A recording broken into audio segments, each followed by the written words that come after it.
ناظرین، اس حدیث سے مراد ہے کہ رمضان کی آمد کے پیش نظر شعبان کی تاریخوں کا بھی حساب رکھو۔ رمضان کے شروع ہونے سے پہلے ہی اللہ کے پیارے حبیب صلی اللہ علیہ وآلہ وسلم صحابہ کو یوں فکر مند فرماتے۔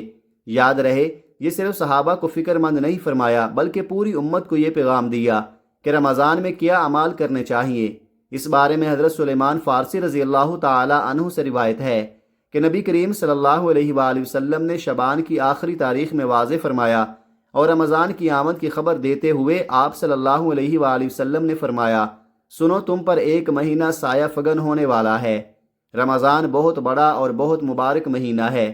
اس مہینے میں ایک رات ایسی ہے جو 1000 مہینوں سے بڑھ کر ہے۔ اللہ تعالیٰ نے اس کے روزے رکھنا فرض فرمایا اور اس کی رات کے قیام کو ثواب ٹھہرایا۔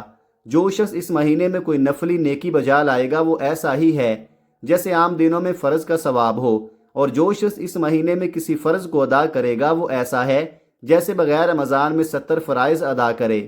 یہ صبر کا مہینہ ہے اور صبر کا بدلہ جنت ہے۔ یہ مہینہ لوگوں کے ساتھ بھلائی کرنے کا ہے۔ اس مہینے میں مومن کا رزق بڑھا دیا جاتا ہے۔ جو شخص کسی روزہ دار کو سحر و افطار کرائے اس کے لیے گناہوں کے معاف ہونے اور آخرت میں نجات کا سبب ہوگا۔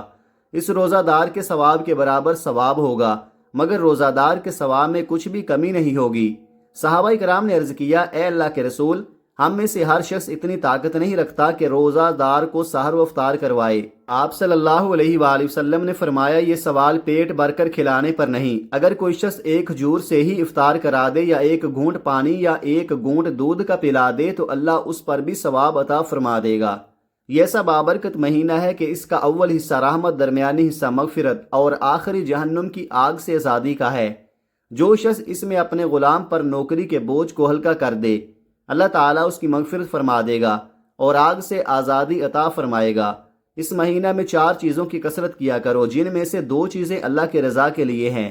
2 چیزیں جن سے تم اپنے رب کو راضی کرو وہ کلمہ طیبہ اور استغفار کی کثرت ہے، اور 2 چیزیں یہ ہیں کہ جنت کی طلب کرو اور جہنم کی آگ سے پناہ مانگو۔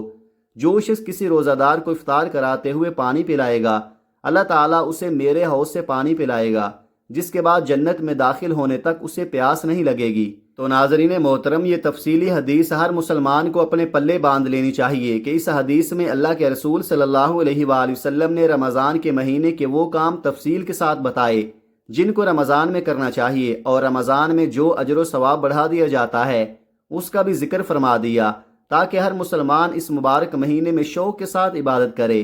ناظرین محترم، یہ انسانی فطرت ہے کہ اسے جس چیز میں زیادہ فائدہ نظر آتا ہے تو اس کی رغبت اس جانب بڑھ جاتی ہے۔ تو ناظرین، یاد رہے کہ اللہ تعالیٰ نے یہ مبارک مہینہ ہمیں اس لیے عطا فرمایا ہے کہ 11 مہینے انسان دنیا کے کاموں میں مشغول رہتا ہے، جس کی وجہ سے دلوں میں غفلت پیدا ہو جاتی ہے، روحانیت اور اللہ تعالیٰ کے قرب میں کمی واقع ہو جاتی ہے۔ تو رمضان مبارک میں آدمی اللہ کی عبادت سے اس کمی کو دور کر سکتا ہے، دلوں کی غفلت اور زنگ کو دور کر سکتا ہے، تاکہ اللہ تعالیٰ کا قرب حاصل کر کے زندگی کا ایک نیا دور شروع ہو جائے۔ آئیے اب آپ کو بتاتے ہیں کہ کون سی دعا پڑھنی ہے۔ کہتے ہیں کہ کسی نے حضرت علی رضی اللہ تعالی عنہ سے شکایت کی کہ اس کے گھر کے حالات خراب ہیں، تو حضرت علی رضی اللہ تعالی عنہ نے اس سے فرمایا کہ کثرت سے توبہ استغفار کیا کرو۔ رمضان کا پہلا عشرہ رحمت ہے، جس میں انسان پر اللہ تعالیٰ کی رحمتیں نچھاور ہوتی ہیں، اور دوسرے عشرے میں یہ دعا پڑھنا، استغفار کرنا، یعنی استغفر اللہ ربی من کل ذنب و اتوب الیہ، یہ دعا پڑھنی ہے، کیونکہ میں نے اللہ اور اس کے رسول صلی اللہ علیہ وآلہ وسلم سے سنا ہے کہ جب رمضان آتا ہے تو جنت کے اور اللہ کی رحمت کے دروازے کھول دیے جاتے ہیں اور جہنم کے دروازے بند کر دیے جاتے ہیں۔ اللہ تعالیٰ سے جو بھی دعا مانگی جائے اللہ تعالیٰ وہ سب کچھ عطا فرماتا ہے۔ نبی پاک صلی اللہ علیہ وآلہ وسلم نے فرمایا، جس نے بلا کسی شرعی عذر رخصت، بلا کسی مرض کے جس میں روزہ چھوڑنا جائز ہو روزہ چھوڑا تو اگرچہ بعد میں رکھ لیا تب بھی ساری عمر کے روزوں سے اس کی تلافی نہیں ہو سکتی۔ اس کے علاوہ بھی قرآن و حدیث میں رمضان مبارک کے بے شمار فضائل و برکات بیان کیے گئے ہیں۔ رمضان مبارک کو 3 عشروں میں تقسیم کیا جاتا ہے۔ 10 دنوں کو ایک عشرہ کہا جاتا ہے، لہذا رمضان کے پہلے عشرے کو عشرہ رحمت، دوسرے عشرے کو عشرہ مغفرت، تیسرے اور آخری عشرے کو عشرہ نجات کہا جاتا ہے۔ رمضان مبارک کے آغاز پر پہلی شب کو ہی جنت کے دروازے کھول دیے جاتے ہیں اور شیاطین زنجیروں میں جکڑ دیے جاتے ہیں۔ بعد نماز عشاء سورہ فتح کی تلاوت کی بہت فضیلت ہے۔ اس کے علاوہ رمضان مبارک کے پہلے عشرے کی دعا کی بھی بہت فضیلت ہے، اور اس کے بعد گناہوں کی بخشش کے لیے دوسرا عشرہ جو کہ خاص مغفرت کے لیے ہے۔ اس میں دعائے مغفرت استغفر اللہ ربی من کل ذنب و اتوب الیہ، ترجمہ میں اللہ تعالیٰ سے اپنے گناہوں کی معافی چاہتا ہوں جو میرا رب ہے۔ دوسرے عشرے میں اپنے گناہوں کی معافی کے لیے اس دعا کے علاوہ کثرت سے استغفار پڑھنا، سورہ اخلاص کا ورد کرنا، سورۃ القدر کثرت سے پڑھنا اور تیسرا کلمہ پڑھنا باعث برکت و فضیلت ہے۔ ناظرین، اللہ تعالیٰ سے دعا ہے کہ اللہ تعالیٰ ہمیں رمضان مبارک کے بابرکت مہینے میں صحیح معنوں میں عبادت کرنے کی توفیق عطا فرمائے، آمین۔ ناظرین محترم، رمضان میں چلتے پھرتے یہ لفظ پڑھتے رہنا چاہیے۔ یہ پڑھنے سے آپ کو غیبی مدد مل جائے گی، آپ کو جتنی بھی دولت چاہیے ہوگی مل جائے گی۔ اس کے علاوہ ہمیں اللہ کا بہت زیادہ شکر ادا کرنا چاہیے، جس نے پہلے ہمیں رجب کا مہینہ عطا کیا، پھر شعبان کا مہینہ دیا اور اب رمضان کا مہینہ دیا۔ اگر آپ رجب اور شعبان میں کوئی وظیفہ نہیں پڑھ سکے تو رمضان مبارک میں اس عمل کو لازمی کر لے۔ اس عمل کی برکت سے اللہ تعالیٰ آپ کے گناہوں کو معاف کرتا رہے گا، آپ کے تمام صغیرہ کبیرہ گناہوں کو معاف کر کے آپ کے رزق میں برکت عطا کرے گا، آپ کو اتنی دولت سے نوازے گا کہ آپ کو پتہ بھی نہیں چلے گا کہ کہاں کہاں سے رزق آ رہا ہے اور دولت کدھر سے آ رہی ہے۔ یاد رہے کہ رمضان کا انتظار ہر مومن مسلمان کو ہوتا ہے، اور اس مہینے میں اللہ رب العزت رزق کو بڑھا دیتے ہیں۔ جو بے روزگار ہوں ان کو رزق مل جاتا ہے، جو تنگ دست ہوں ان کی تنگ دستی دور ہو جاتی ہے۔ یہ مشاہدہ ہے کہ عام دنوں میں ہمارے دسترخوانوں پر اتنی چیزیں نہیں ہوتی جتنی کہ رمضان کے مہینے میں افطار کے وقت یا سحری کے وقت ہمارے دسترخوان پر موجود ہوتی ہیں، اور اس کی وجہ یہی ہے کہ اس مہینے میں اللہ رب العزت نے بہت زیادہ برکت رکھ دی ہے۔ ہر آدمی کا رزق اس ماہ مبارک میں بڑھا دیا جاتا ہے، اور بات کی جائے نیکیوں کی تو اس مہینے میں نیکیوں کا ثواب بھی بڑھا دیا جاتا ہے اور گناہ بھی کم ہو جاتے ہیں۔ گناہگار انسان بھی نیکی کی جانب دوڑ کر جاتا ہے اور برائی کا راستہ چھوڑ دیتا ہے۔ اس مبارک مہینے میں ہر طرف ایک ایسا ماحول پیدا ہو جاتا ہے کہ اگر اس مہینے میں برائی کی جانب کوئی بڑھنے لگے تو وہ بھی رک جاتا ہے۔ اس ماہ مبارک میں آپ نے اس عمل کو ضرور کرنا ہے، اور یہ عمل آپ نے ماہ رمضان میں چلتے پھرتے بھی کر لینا ہے۔ اس عمل کو آپ ضرور کر لیں، پھر آپ خود دیکھیں گے کہ اس کی برکت سے کیسے آپ کے لیے رزق کے دروازے کھلتے ہیں۔ یہ ایک تسبیح کا عمل ہے، لیکن ایسا لاجواب عمل ہے، اس کے اثرات دیکھ کر آپ کو اس کی طاقت کا اندازہ خود ہی ہو جائے گا۔ وظیفے کا مکمل طریقہ کیا ہے، اس بارے میں مکمل تفصیل جاننے کے لیے آپ سے پھر سے گزارش ہے کہ ویڈیو کو آخر تک لازمی دیکھیے گا۔ ناظرین محترم، رمضان مبارک میں اللہ رب العزت نے بڑی شان رکھی ہے۔ اس مہینے میں اللہ نے قرآن پاک کو نازل فرمایا، اور اس مہینے میں وہ مبارک رات موجود ہے جس رات میں قرآن پاک اتارا گیا، اور اس رات کو شب قدر یا لیلۃ القدر کہا، جو رمضان کے آخری عشرے کی تاک راتوں میں سے ایک رات ہے۔ اور رمضان المبارک کی فضیلت کی ایک بڑی وجہ یہ رات بھی ہے۔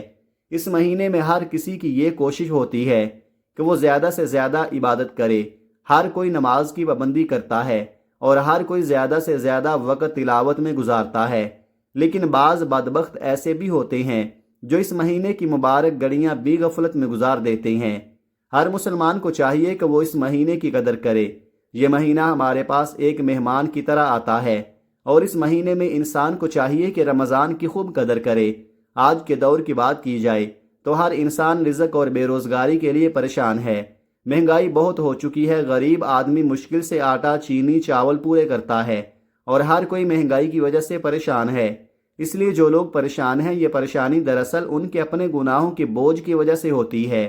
تو ہمیں چاہیے کہ رمضان مبارک کے دوسرے مبارک عشرے میں کثرت سے استغفار کریں تاکہ ہمارے گناہوں کی بخشش ہو۔ جب گناہوں کی بخشش ہو جاتی ہے تو پھر انسان کا رزق بھی بڑھا دیا جاتا ہے، اس کے رزق میں برکت عطا کی جاتی ہے اور اس کے معاملات آسان کر دیے جاتے ہیں۔ یہ عمل بہت مجرب عمل ہے، آپ نے اس عمل کو لازمی کرنا ہے، اور اس عمل کو آپ نے ضائع نہیں کرنا۔ آپ کو رزق اور روزگار کی کبھی تنگی نہیں ہوگی، اور آپ پر پورا سال رزق کے دروازے کھلتے چلے جائیں گے۔ یاد رہے کہ اللہ جسے چاہتا ہے بے حساب رزق عطا فرماتا ہے، اس لیے آپ نے بھی اللہ رب العزت سے خوب مانگنا ہے۔ عمل میں آپ کو بتانے والا ہوں، یہ ایک تسبیح کا عمل ہے۔ یہ تسبیح کیا ہے اور آپ نے کیسے پڑھنی ہے، آپ نے غور سے سننا ہے اور یقین جانیے اس تسبیح کی برکت سے آپ کو ایسے ایسے معجزات دیکھنے کو ملیں گے کہ آپ اس عمل کو ہمیشہ کے لیے اپنا معمول بنا لیں گے، اور جب ایک بار اس کو شروع کریں گے پھر آپ کا دل اس عمل کو چھوڑنے کا نہیں کرے گا، اور آپ خود کہیں گے کہ یہ تسبیح نہیں ہے بلکہ دولت بنانے والی مشین ہے، یہ رزق کی مشین ہے جو آپ کے ہاتھوں میں لگ گئی ہے۔ ناظرین محترم، یہ اللہ تعالیٰ کے بہت بابرکت نام اور رمضان مبارک کے دوسرے عشرے کی بابرکت دعا ہے، وہ آپ نے پڑھنی ہے۔ آپ یہ عمل یکسوئی والی جگہ پر بیٹھ کر پڑھنا چاہیں تب بھی ٹھیک ہے، ورنہ آپ دوسرے عشرے کی دعا کو چلتے پھرتے بھی پڑھ سکتے ہیں، لیکن اس عمل کا طریقہ کار، اس عمل کی ترتیب جان لیجئے کہ آپ نے یہ عمل کس ترتیب اور کس طریقہ کار کے مطابق کرنا ہے، اور یہ عمل آپ نے خاص یکسوئی والی جگہ پر بیٹھ کر پڑھنا ہے۔ اس عمل میں آپ نے سب سے پہلے باوضو ہو جانا ہے۔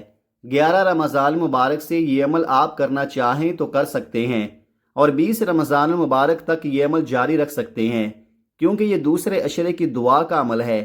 اس عمل کی برکت سے آپ کی پریشانیاں دور ہوتی چلی جائیں گی، آپ پر رزق کی ایسی بارش ہوگی کہ آپ کو سمجھ نہیں آئے گی کہ مال و دولت کس طریقے سے آپ پر برس رہا ہے۔ تو ناظرین محترم، آپ کو مکمل طریقہ کار بتاتا ہوں۔ آپ نے 11 رمضان مبارک سے جب دوسرا عشرہ مغفرت شروع ہونا ہے تو آپ نے اس کی دعا کیسے پڑھنی ہے اور کس طرح سے یہ عمل آپ نے پڑھنا ہے، اس کے لیے وقت اور جگہ مقرر کر لینی ہے، اور اس وقت آپ نے سب سے پہلے نبی کریم صلی اللہ علیہ وآلہ وسلم کی ذات اقدس پر درود پاک کا نذرانہ پیش کرنا ہے۔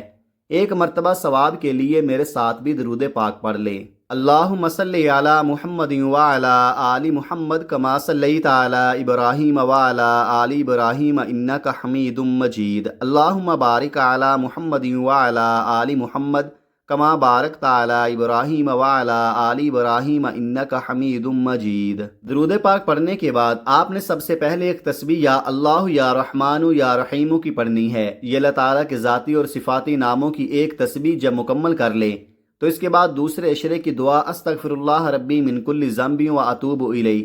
ترجمہ: میں اللہ تعالیٰ سے اپنے گناہوں کی معافی چاہتا ہوں جو میرا رب ہے۔ اس کو کثرت سے پڑھنا ہے، جتنی آپ کی توفیق طاقت ہو آپ نے دوسرے عشرے کی اس دعا کو زیادہ سے زیادہ پڑھنا ہے۔ اس کو آپ جتنا پڑھنا چاہیں پڑھ لیں، لیکن جب یہ عمل کرنے کے لیے بیٹھیں تو اس دعا کو کم سے کم آپ نے 100 مرتبہ پڑھنا ہے، یعنی ایک مکمل تسبیح آپ نے اس دعا کی پڑھنی ہے، اور اس کے بعد آپ نے دوبارہ سے ایک تسبیح اللہ تعالیٰ کے انہی ذاتی اور صفاتی ناموں کی پڑھنی ہے جو پہلے بتائی ہے، یا اللہ یا رحمان یا رحیم۔ ان تینوں ناموں کو ملا کر پڑھیں گے تو ایک بار شمار ہوگا۔ اس تسبیح کو پڑھنے کے بعد آخر میں پھر سے 3 بار درود پاک پڑھنا ہے جو آپ نے وظیفہ شروع کرنے سے پہلے پڑھا تھا۔ اس طرح آپ کا عمل مکمل ہو جائے گا، اور اس کے بعد آپ نے اپنے گناہوں کی بخشش اور توبہ کے ساتھ ساتھ اپنے مرحومین کے لیے دعا کر کے ان کو بخشوانا ہے، اپنی آخرت کے لیے اللہ تعالیٰ سے دعا مانگنی ہے، اور رمضان مبارک کے دوسرے عشرے میں بتائی گئی دعا کو کثرت کے ساتھ پڑھنا ہے۔ وظیفے کا وقت مقرر ہو تو بتائے گئے وقت کے مطابق مقررہ وقت پر وظیفے کو پڑھنا ہے، اور اس کے بعد جتنا مرضی چاہیں دوسرے عشرے میں اس دعا کو کثرت کے ساتھ پڑھ سکتے ہیں۔